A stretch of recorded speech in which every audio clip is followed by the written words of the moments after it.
Presenting now is Imoh Sunday Obot, PhD. He is a scholar of dramatic literature and criticism at the Department of Performing Arts and Music, Ajayi Crowther University, Oyo, Nigeria. Obot holds a PhD in dramatic literature from Ahmadu Bello University, Zaria, Nigeria. He is a prolific writer with a passion for drama, music, film, and literary criticism. He will be presenting Reexamining Africanism and Eclecticism in the Nigerian Popular Music. All right, so I will be presenting on Reexamining Africanism and Eclecticism in Nigerian Popular Music. My name, once again, is Dr. Imoh Sunday Obot. Okay, the reason why I came about this topic, it's because of the observation of a lot of fusion and in terms of contents, in terms of meanings, in terms of style, that the Nigerian popular music has, accommodated in recent times.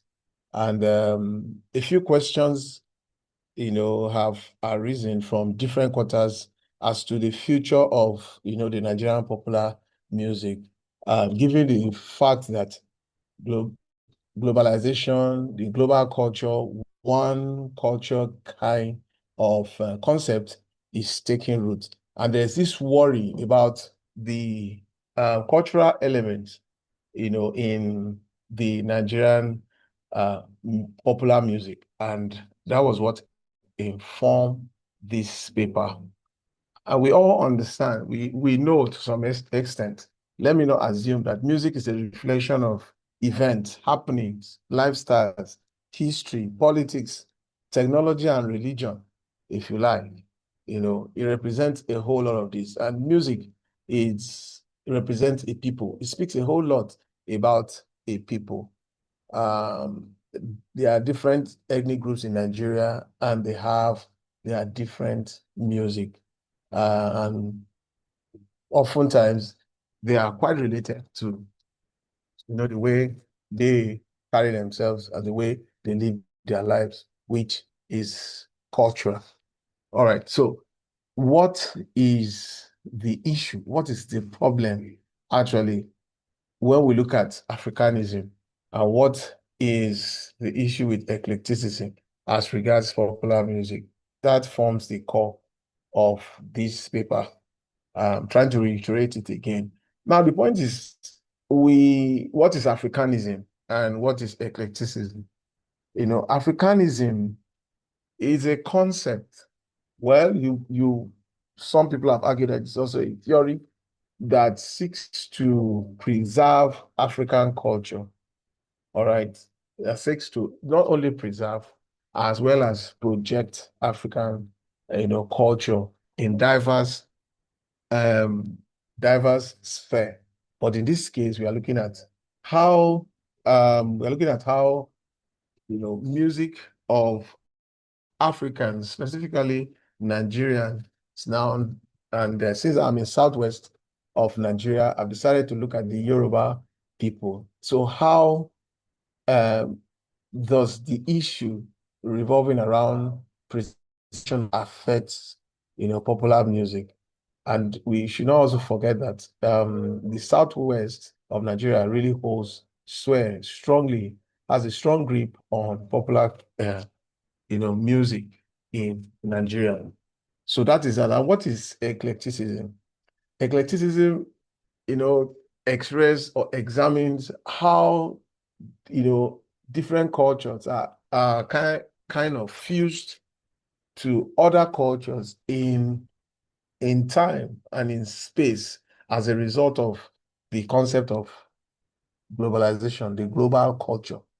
So eclecticism is trying to to swear and to dissect what happens to Hitherto original culture, if there's anything like that, which so many scholars have also, argued that there is no original culture. Every culture seems to have had some level of interference or had some level of mingling with other cultures. But even at that, we still can say that a certain culture, no matter how much it has collected elements, styles, and all of that from other culture, we can still say that this particular culture or this particular music is particular, to a people. For instance, we have Juju music, we have the Apala music of Yoruba people, we have a whole lot of music within that enclave that has gone through a lot of changes. And so this work is trying to look at, those changes and perhaps also look at the future. What is the future of popular music in Nigeria, given the continuous exchange of culture, values, and content, over time. And we also want to look at the nexus.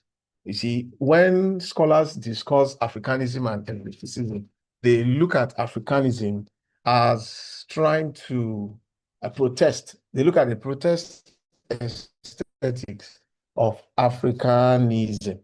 Like Africanism is trying to cry out that globalization has brought about several changes. Those has been the argument. But so this work will also help to elucidate, the nexus, the link between them.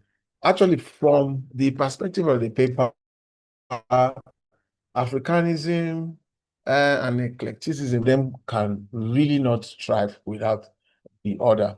While we are advocating for a near perfect sustenance or preservation of African culture, we cannot also forget to look at what is happening in the digital age today, where there's a lot of network, there's a lot of collaborations between musicians, um, you know, generally. And the issue of commercialization too comes in. The issue of music streaming, live streaming, and all of that has also affected. And we cannot jettison all those facts. We cannot push them, but we have to look at them, whether from a positive perspective or from a negative perspective. It may not really hold water, but the influence will continue to thrive, will continue, to expand in terms of cost in the near future. So we look at the highlight. We look at high life music, for instance. High life music naturally contains, drum patterns, talking drums, some of the local drums with their local names, and some of the local instruments that are being used. That seems to have been the history of the popular music, which one can still trace back to the 1960s, 1970s officially. Doesn't mean that this music genre did not exist, but officially, when people started writing about it and scholars started focusing on it, we can look at a period between the 1970s, 1965, 1970s. I know where several of high life artists came to the fore, and it didn't just revolve around the Southwest. It engulfed the entire Nigerian music space, and that is perhaps one of the reasons why it is called popular music. So popular music thrived as at that time. Uh, Returnees, from the West brought some level of innovation into high life by bringing in the piano, to fuse, with the local musical instruments and all of that. So, and in the course of time, high life moved to Afrobeat. Afrobeat without an S. Afrobeat was a name, a concept that was flagged by Fela the legendary Fela Anikulapo. And it was heavy in terms of the use of percussions, in terms of the use of horns, in terms of the use of jazz, because whether I like it or not, Fela had some level of Western training in music before coming back to Nigeria. And that also um, contributed to what he brought, into music. And so you have the jazz, you have the funk, he brought in all of that. So that's, I'm still trying to trace a little bit of the history of the popular music. And Fela used this music for a whole lot of um, a whole lot of things. For instance, he used it as advocacy for the emancipation of the people. And because of the strength of the popular music, which was generally accepted across all the states, in the country, Fela was able to use language.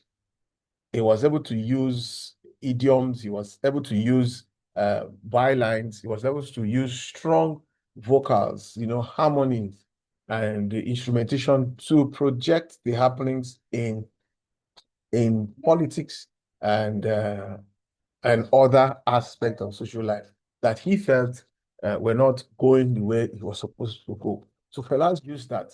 So when we talk about Afrobeat, it was also trying to showcase what was happening in the country. It was trying to showcase the rich cultural uh, heritage of the Nigerian people in terms of costume, in terms of the African local instruments and all of that. And I mean, basically the issues, that revolves around, Africa.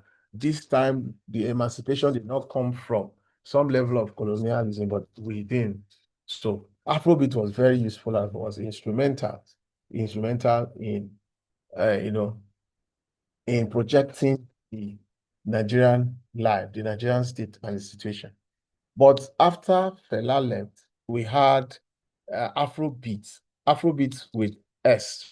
Afrobeat by Fela was without S, but Afrobeat, which means that which means a fusion of R&B, hip hop, the Western R&B and hip hop, it was more like forging a hybrid of what we had there. And the the gradual drift from Fela Afrobeat to Afrobeat, it was a pointer to the fact that most of Nigerian artists have had interactions, collaboration with the West, with the Western culture in terms of music, and perhaps consciously and unconsciously the interference came in, not really interference in a negative light, but interference in the fact that Nigerian music was generally getting accepted across the globe. And when you cross borders, to do your music, want to project the lifestyle of the people, the culture of the people, but you also must look at the external or the audience in quotes, audience from the other side. Yes, fine. Music is a universal language, but sometimes you have to speak it in a way that some other people from other sphere on from others, musical spaces will also appreciate. So there must be, as far as this kind of situation is concerned, this kind of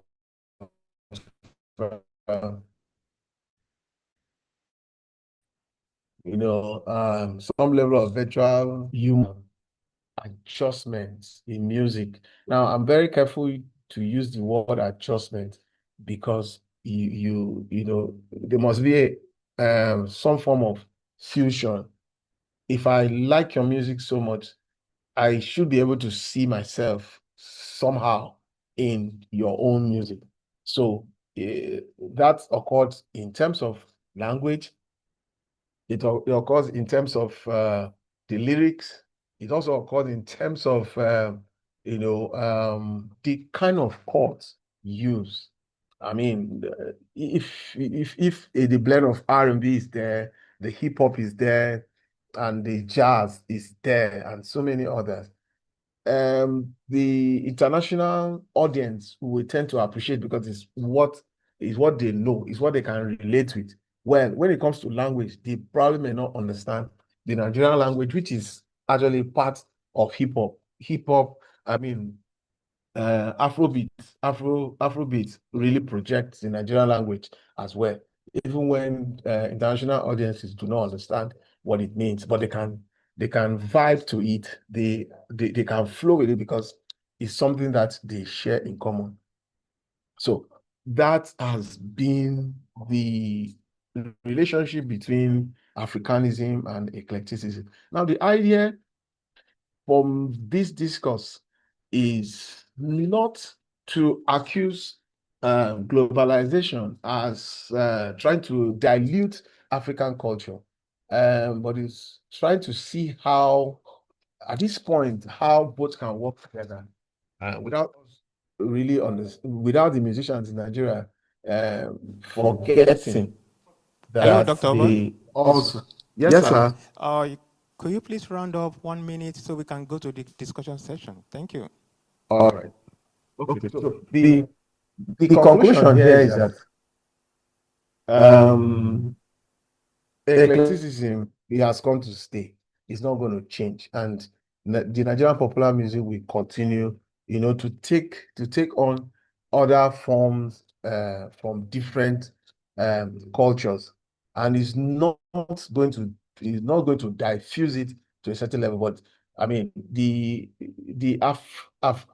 African spirit in the musicians this way should be able to work towards focusing, no matter the fusion, no matter the dilution, but to uphold, the African elements, culture, and style. Thank you so much, sir. Thank you so much for the presentation. We have about 8 minutes for Q&A. Are there questions there in the room in Lagos? Oh, okay. Aaron is raising his hand. There's already one person online. Aaron, can you please go ahead and ask your question? Sure. And thanks very much, Imoh, for the presentation. My question is a little bit complex, I guess. My question would be, you're talking about these two things, Africanism and eclecticism going together, and you're mentioning Afrobeats. Actually, one of my students just won an award for her thesis, her master's thesis, called Nyafu Rhythm, and the idea of abundance in Afrobeats. And my question is, so you have these two things that normally would be positioned in opposition: the African authenticity, which is something which I'm going to talk about in my paper, and then eclecticism. So at what point, because you can also argue that Fela's Afrobeat music, as you said, I mean, a lot of his orchestration and the way that he approached the musical event and the construction of the shrine and all of these things, many people argued that was heavily influenced and even sort of modeled on a Western Black activist sort of perception in the 1960s. So at what point does eclecticism remove the Africanism? Okay. Because I mean, we can say palm wine, high life, lots of other styles of music. We can say, oh no, those are African. But at the time, many people also said, well, this is not African music. They're using Western instruments. Everything's electric. They're using microphones. That has nothing to do with Africanism per se. Mm-hmm. Okay, can I go ahead to answer the question? The floor is yours. Please go ahead. Okay. All right. Thank you so much, Aaron. Well, the missing link, like you have said, is that and Africanism seems to have been deployed by Fela purposefully. Fela was not looking at the commercial aspect, the commercial interests as at that time, although he had what he had for himself. I mean, he was rich to a certain level, so he could manipulate such variables. He could blend them together, still using the Western musical instruments and trying to construct some African concepts around it. Yes, but what we have today after Fela left, a progression became obvious. The new artists that he took on or loved or took Afrobeat to an S point, as in adding S, became commercialized. So they were not really interested in showcasing, that Africanness. If I use the word, permit me to use the word, they are not interested in trying to preserve the culture. And that's why I was trying to say that the nexus is linked, is purposeful. The fella had a purpose to project the African culture. But what we have today, we have a generation of Afrobeat singers who are not really interested so much. It's not that they're not showing, the African theme, but what is most important for them is the commercial aspect, making money and influence, collaboration, and the fame. Fela was not looking for the fame. He was, engrossed in the marriage between Western and African lifestyle. But the fame came. But this one, they are so interested in the fame and the money. I think that is where, I don't know if I've been able to answer the question. That seems to be the nexus, the link between the two. And that's why we are talking about it. And that's why we're also worried about the future of, Afrobeat, the way it is going, the commercial tendency to forget, cultural elements. Thank you. I think we can quickly take one more question in the room. Can we take one question from Lagos? And please be very brief with the question and the response as well. Okay. Is there any question in the room? Incidentally, Dr. Obot is my colleague at Ajayi Crowther University, a prolific writer. So I want to also say that Afrobeat in Nigeria has really evolved, and they are doing well. The global recognition is massive. The eclectic aspect of marrying both the Africanness or traditional elements with the foreign ones have really gone well for the Afrobeat. Yes, like we know. I'm sorry to interrupt. Yes. Is there a question? Yes, I want to say. Please go ahead with the question. We only have saying, about a minute. Hello, contrary to what he's saying, the Afrobeat has gained this thing. But what we are saying that this our music, instead of looking at the interests of the foreigners, why don't we appreciate what we have? Even that marriage of Africanness and then eclecticism, let us ourselves embrace it, like it, and then make people also buy into what we have. So yes, we had a lot of acculturalization instruments or other elements being introduced into our music. But you see, the aspect is we ourselves, do we love our music? To what extent do we promote our music? Because that has been the discourse on all music platforms. So we need to also look at how we make that music, to ourselves, interesting. we love it and then be able to export it. Now, we are taking from others. How many of our things are being taken to the European, to the global stage? And that is where the question is, how can we make our music? I am sorry, I have to interrupt now. I have to interrupt now. Our time is up, and we have to move on to the next presentation. Thank you so much.